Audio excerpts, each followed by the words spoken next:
to the Kill Count, where we tally up the victims in all our favorite horror movies. I'm James A. Janice, and today we're looking at Halloween Kills, released in 2021. Halloween Kills is the sequel to Halloween 2018, and picks up right where it left off. Like, seriously, right where it left off. Not only on the same night, but mere moments after the Strode women locked Michael Myers inside a burning building. With Halloween 2018 a critical and commercial success, Blumhouse quickly greenlit not just one, but two sequels. Both of them, like 2018, would be directed by David Gordon Green and co-written by Danny McBride. That makes Halloween Kills the middle child in this new trilogy, and consequently, the movie sometimes feels like it's spinning its wheels. The plot and themes are all over the place, the characters are some of the dumbest in horror history, and Laurie Strode is completely wasted. Ultimately, this is a messy movie, but it's a mess that I kind of enjoy. I've watched it several times now, and it never bores me, except for maybe the hospital scenes. Those can be fast forwarded. One thing I can respect is how weird it is. It's him.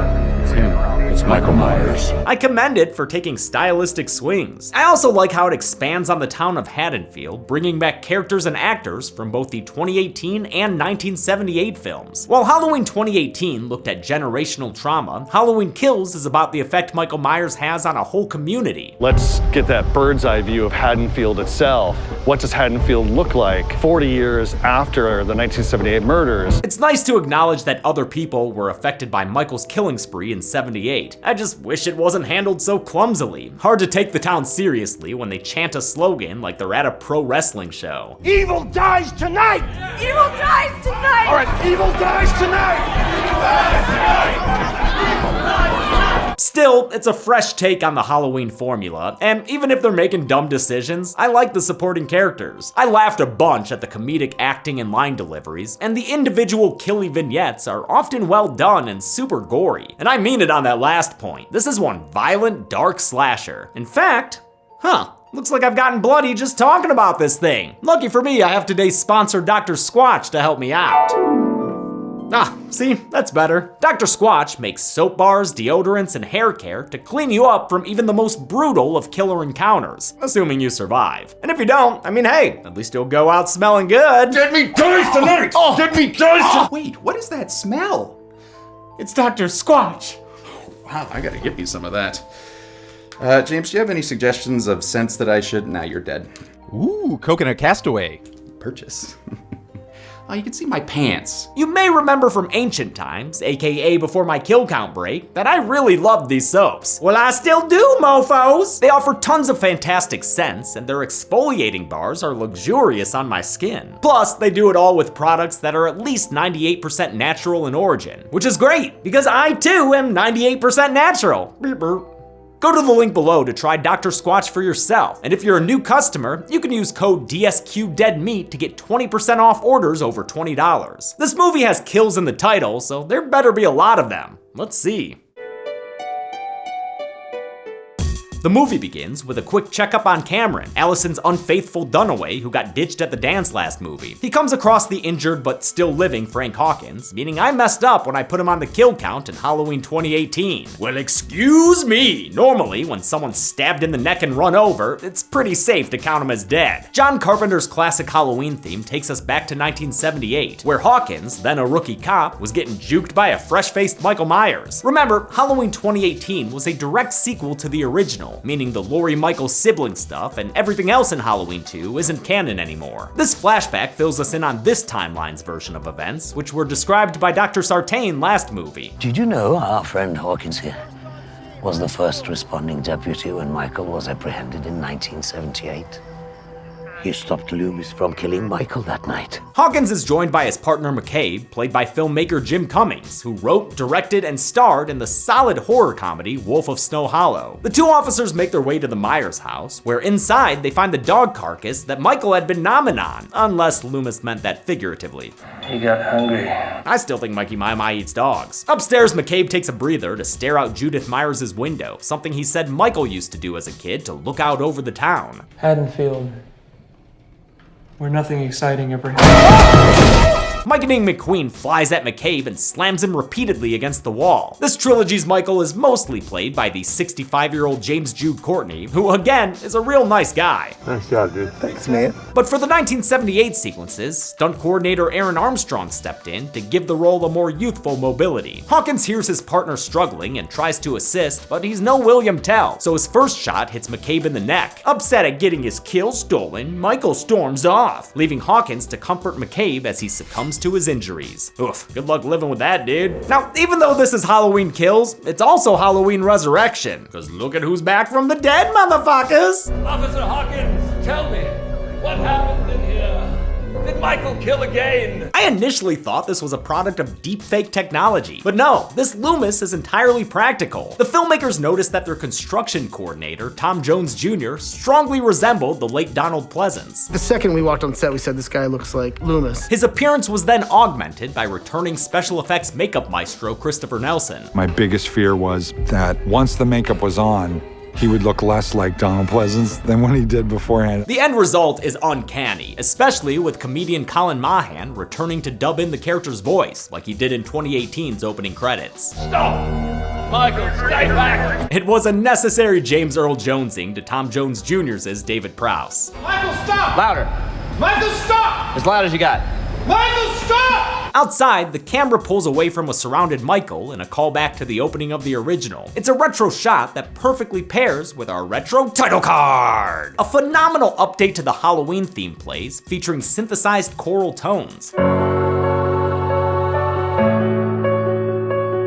This film's score was done by returning composers John Carpenter, his son Cody, and his godson Daniel Davies. As their work gives life to the opening credits, 12 jack-o'-lanterns are seen, representing the 12 movies in this franchise. A flaming pumpkin lights the way to Mick's bar, where a bunch of characters are waiting for us to re-meet them. First, Vanessa and Marcus, the couple dressed as a doctor and nurse who were seen during the last movie's awesome long one-take. Their date night is interrupted by Tommy Doyle, played by Anthony Michael Hall. Tommy's the little boy Laurie babysat in the original, though this isn't the kid who played him, because that kid didn't become an actor. The character made a cameo in Halloween 4 and was the lead protagonist in Halloween 6, where he was played by a young Paul Rudd. Rudd was actually approached to reprise the role for this movie, but he had to turn it down to do another requel, Ghostbusters Afterlife. Hall is enthusiastic and does his best with the dialogue he has to say. Tommy struggles with the trauma of his encounter with Michael Myers, and he shares that trauma with his drinking buddies. Lindsay Wallace is played by Kyle Richards, who was 9 years old when she played the character in the original. 40 years ago, you carried me. I carried you. Come on. No, not gonna carry you now. Nurse Marion Chambers is played by Nancy Stevens, who also reprised the character in Halloween H2O and got killed in that alternate timeline. Finally, there's Lonnie Elam, who used to bully Tommy as a kid. He's the one who smashed his pumpkin and got scared away from the Myers house by Loomis. Hey, Lonnie, get your ass away from there. He also, as this movie shows, had an encounter with Michael on the night of the murders. Lonnie's played by Robert Longstreet, last seen on the kill count as a True Knot member in Dr. Sleep. Tommy gives a speech that foreshadows all the ridiculous dialogue he'll have this movie. Who's next? Maybe not tonight, maybe not tomorrow, but the boogeyman is coming for me.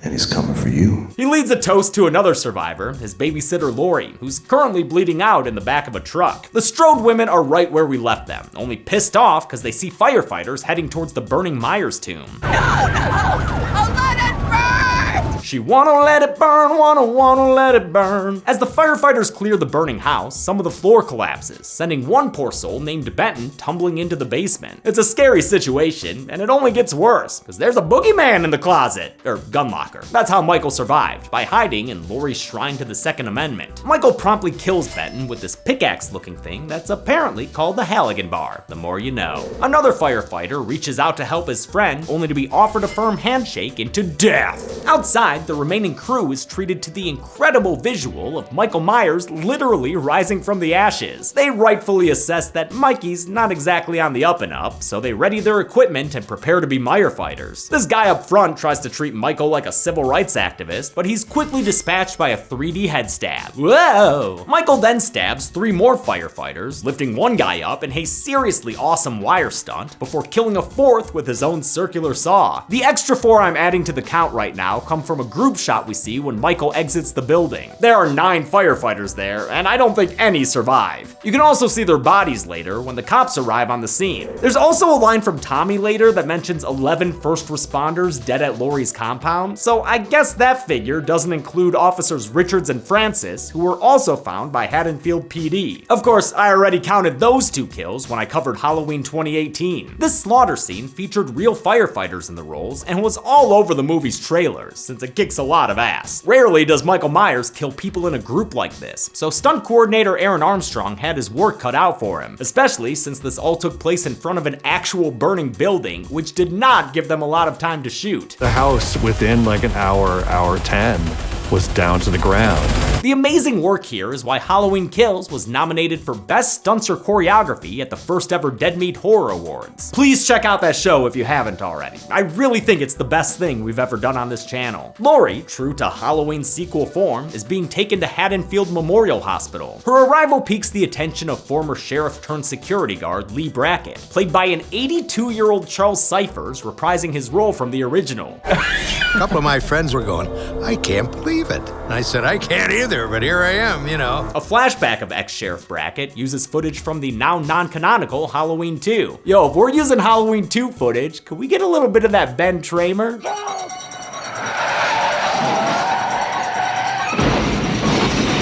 Thank you. It never gets old. As Laurie is taken into surgery, we finally see Karen and Allison acknowledge the death of their husband and father, Ray. Laurie's closest neighbor is Sandra, that caretaker from the last movie who spotted Michael in the graveyard. She's currently training for her drone pilot's license, and her husband Phil complains about the nearby fire. From upstairs, it looks like they put it out. But that nutbag lives a highly flammable lifestyle. Do not talk no shit about that woman. She will fuck you up. Sandra and Phil are great examples of minor characters who immediately make you fall in love with them. It's my favorite thing about David Gordon Green's directing and casting. It makes these scenes so much more upsetting when you know they're about to get killed. Michael appears in their home and Friday Part 4s his way through the window, forcing Phil through some glass shards in a very painful affair. Sandra runs to unlock the kitchen door, but as Michael saunters into the kitchen, she instead grabs a knife and just stands still. Lady, get the fuck out of there! Michael casually breaks a fluorescent light and stabs Sandra in the neck with it, an effect that was surprisingly hard to do. So we had this, full prosthetic appliance with bladders underneath it and fluorescent light bulbs out of plastic that retracted that had a little gun shooting thing in it. An injured Phil is dragged away, and as Sandra bleeds out in the kitchen, we see an out-of-focus Michael using Phil to test the effectiveness of their entire Cutco collection. Oh good, he found one he likes. Great scene, but honestly devastating. Back at the bar, where things are somehow scarier, news of Michael's killing spree begins to reach the patrons. They watch a news report about Michael's escape, but a rack focus prevents us from seeing his mugshot. We do, however, get a clear view of a teenage Bob Odenkirk standing in for Bob the wall decoration victim from the original. Odenkirk gave them rights to use his yearbook photo after production couldn't track down the original actor. The broadcast features a cameo from Julian, one of my favorite characters from 2018. And she was my #1 main best babysitter. Yeah, we're gonna go. Since Julian lives in the same neighborhood as Vanessa and Marcus, they leave to go check on their home, right after Marcus gets all his accessories. Shit, I forgot my stethoscope. Dude did the same thing in the last movie. I don't have my stethoscope. I need it, I'm gonna get it. I'll be right back. Vanessa sees a shape in the back of their car and runs into the bar crying for help. Tommy grabs a baseball bat and makes a charitable donation. Low lives today. Inspiring a mantra from Marion. But evil dies tonight. And so it begins. Tommy leads a mob outside to confront the backseat driver, but before he can deliver a proper breakfast clubbing, the car speeds out of the parking lot and into a nearby generator. The mob arrives to find the car empty because the driver has fled. Unbeknownst to them, it's a man named Tivoli, a Smith's Grove inmate who was a piece on Michael's chessboard. That umbrella he's holding there can be seen in the car he just crashed. Tivoli also escaped in the bus crash and could be seen on the news a minute ago. Though I will point out that the broadcast doesn't identify either man as Michael Myers. While Tommy workshops a catchphrase, Swing on Huckleberry here. Say night-night. Night-night. Allison is delivered bad news via jump cut. Michael Myers is alive.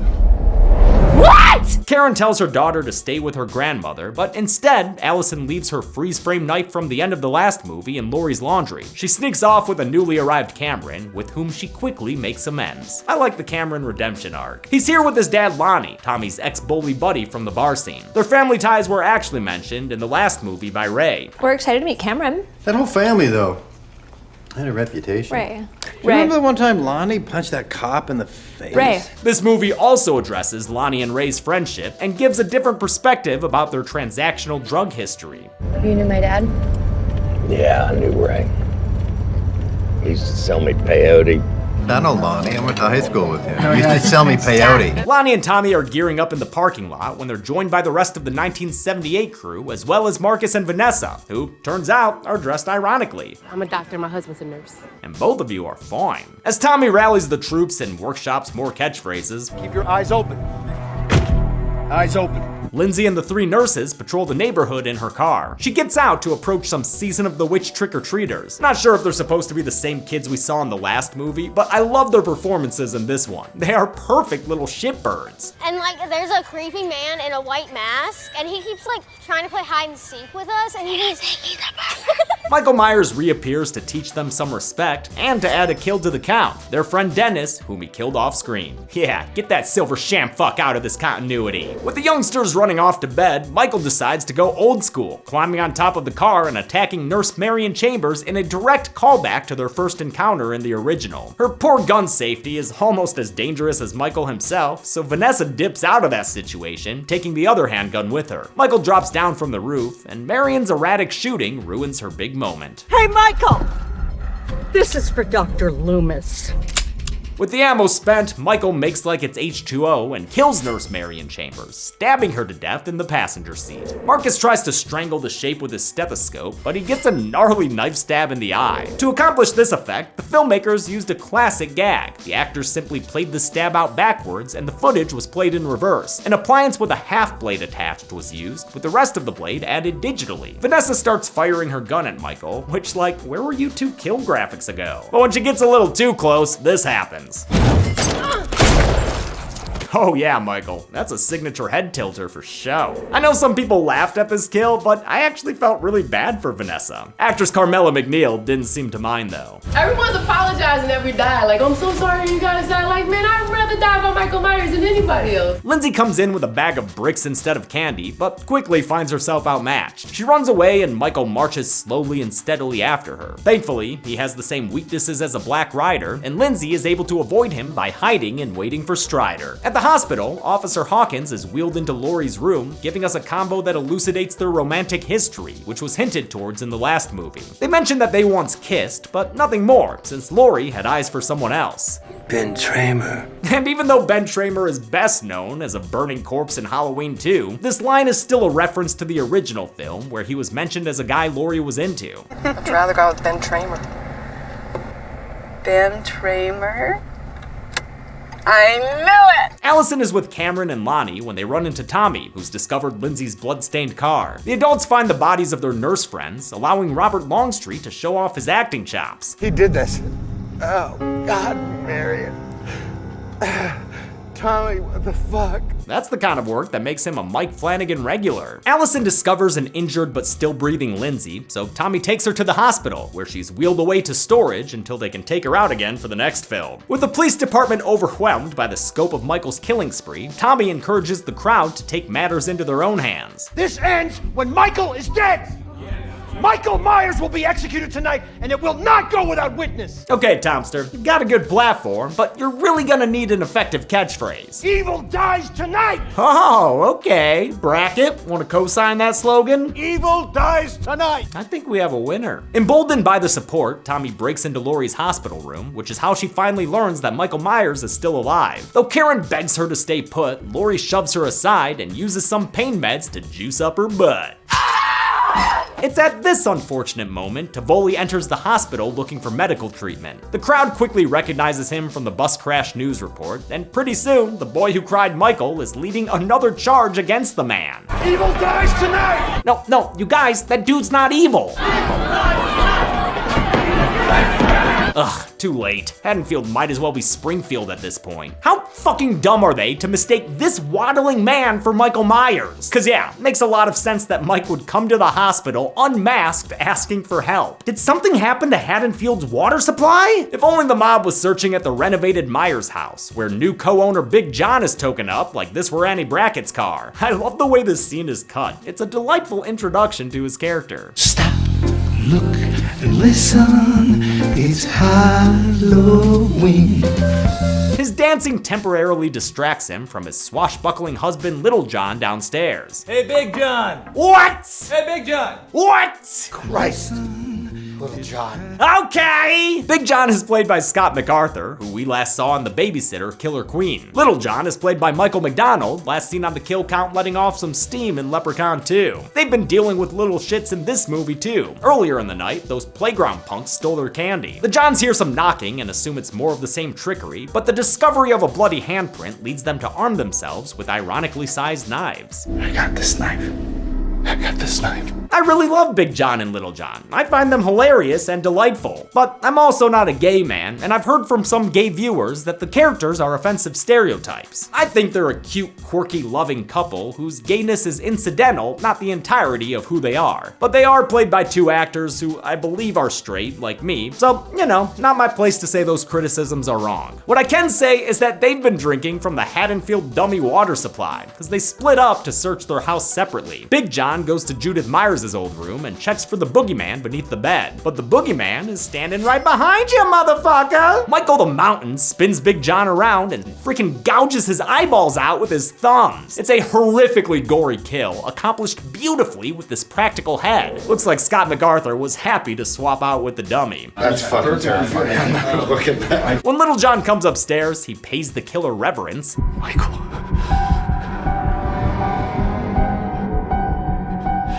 You've come home. And then apparently just fucking stands there as Michael approaches and kills him off screen. Pretty dumb. Laurie and Karen realize the mob's going after an innocent man, but it's too late. People are already knocking over equipment and doing stunt falls down the stairs. Even the doctors are getting involved. Whatever happened to do no harm, brah? The knee splits Laurie's stitches open, sending her back to her bed for the rest of the movie. Why'd we have that butt jabbing scene then? Man, Laurie in the hospital is my least favorite flavor of Halloween movie. It sucks. Karen manages to track down Tivoli and offer him some comfort, then tries to protect him by putting him in a hallway and locking the doors at both ends. Instead of staying inside there with him though, and explaining to the mob what's going on, she steps outside and gets overcome by the horde while meekly trying to get her point across. A frightened Tivoli sees the crowd breaking in, so he makes his way through a window and leaps from the building, splattering next to the spectators below. It's a non-Michael death that's also one of the most graphic in the movie. All the king's horses and all the king's men couldn't do shit for this guy. You know, this is a sad death, but I'm mad that it could have been more emotional if it made more sense. How do we know it's not him? Fucking look at him, dude! Back in Laurie's hospital room, Hawkins blames himself for the night's events. That's because in 1978, he felt so guilty after accidentally killing his partner, he stopped Dr. Loomis from executing Michael in the street. Afterwards, Hawkins' boss covered up his friendly fire with a thematic reprimand. Just because your intentions are good doesn't mean things always work out. In 2018, ex-Sheriff Brackett echoes that sentiment. Now he's turning us into monsters. For any faults this movie has, its flashbacks to 1978 look great, and that's a result of so many crew members putting in a lot of work. To match the original film stylistically, they used fewer camera movements and edited the segments at a slower pace. Director of photography Michael Simmons even reached out to the original film cinematographer Dean Cundy for advice on how to emulate the same lighting style. Costume designer Emily Gunshore recreated the cop uniforms from the original film down to the flare of their pants, and makeup artist Christopher Nelson led the effort to recreate the original 1978 Myers mask, pouring over every detail down to the fibers of the hair. There's a little air bubble in the corner of the mouth. There's the way the eyes are shaded on the inside but not the outside. There's the way there's dirt on the nose. Even some people were like, Chris, there's like a piece of hair swirl sticking up there. Could you mat that down? I'm like, oh, no.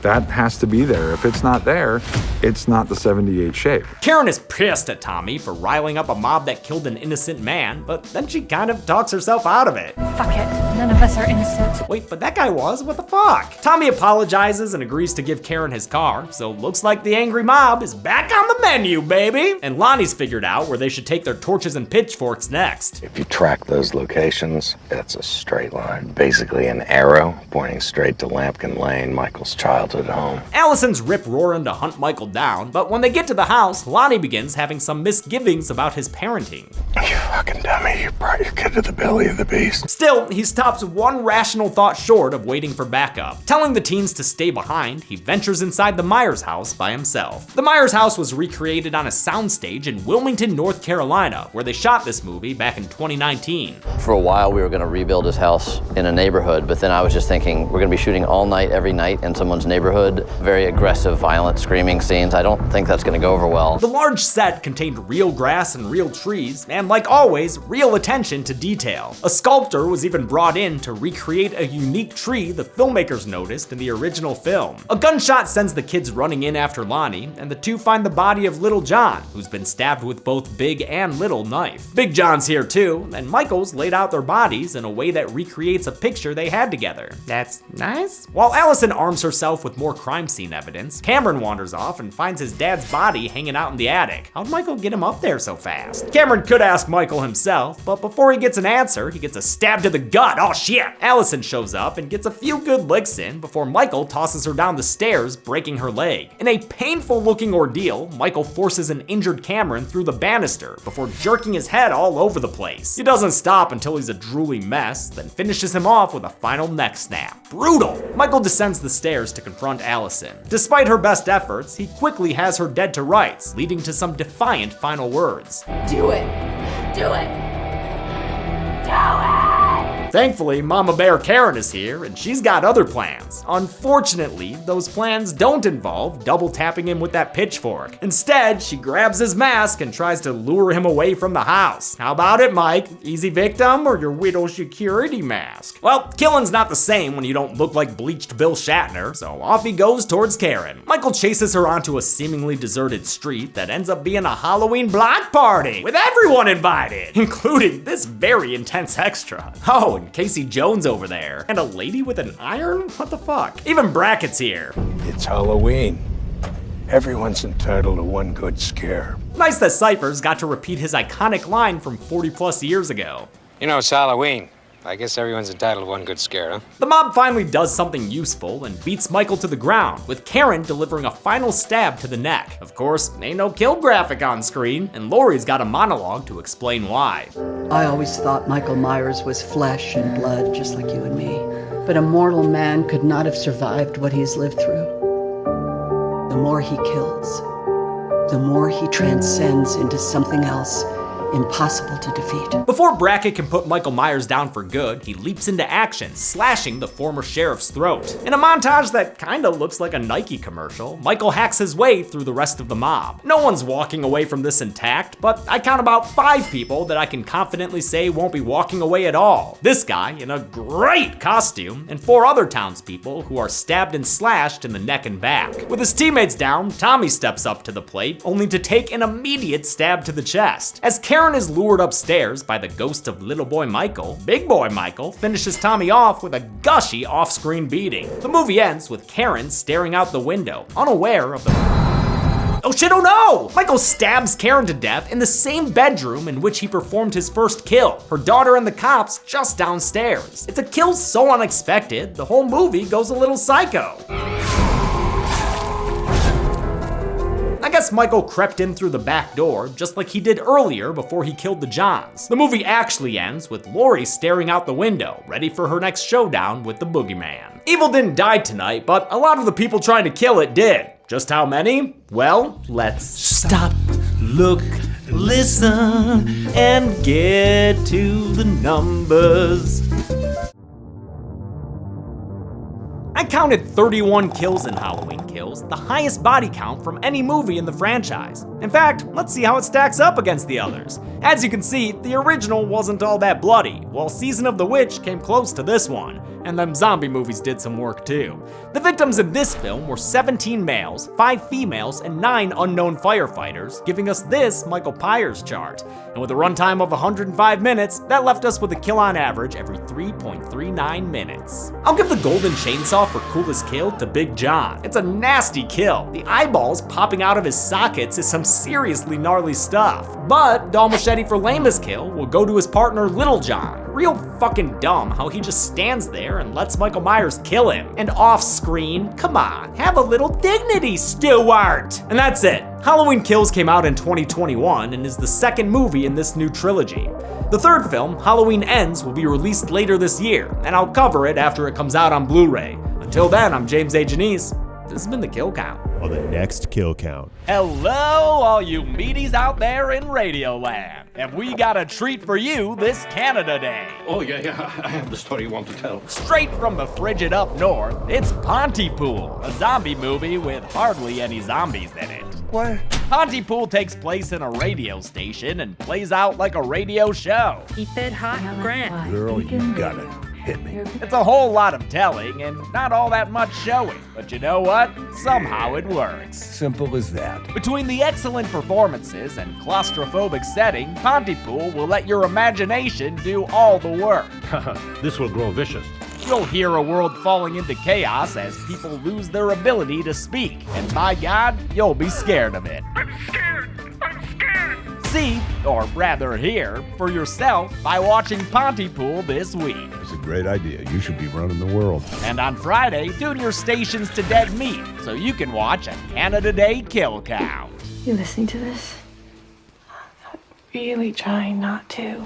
Pontypool can currently be watched on the pictured streaming platforms. Demi always recommends you watch the movie for yourself before its kill count. It's the only way to have your own properly informed opinion. Kill counts are never meant to replace the experience of watching a film. Hey everybody, thanks a lot for watching this Kill Count. You know, I should have mentioned it in the last Kill Count, but I seriously have to give a huge thanks to Zoran and Chelsea for holding down the fort while I took my break. Chelsea did such a good job hosting the American Psycho Kill Counts. I really love that she got to do a very good movie and a very bad one. And Zoran wrote all the scripts for his episodes. I would do a pass on them, but he did most of the work for those. He also, of course, had the set in his basement, did all the sponsor stuff, did his own graphics work. The man is a genius. So thank you, Zoran. I love you, man. Chelsea, I love you too. And I'll wear my wedding ring on Kill Counts from now on. I keep forgetting. I'm not used to it. I don't leave the house ever. I also want to thank some patrons like Maris, aka Shannon Lay, TJJ, Jack Shear, Matthew, Davido Burrito, and Moderately Donisau. Thanks, everyone. Be good people.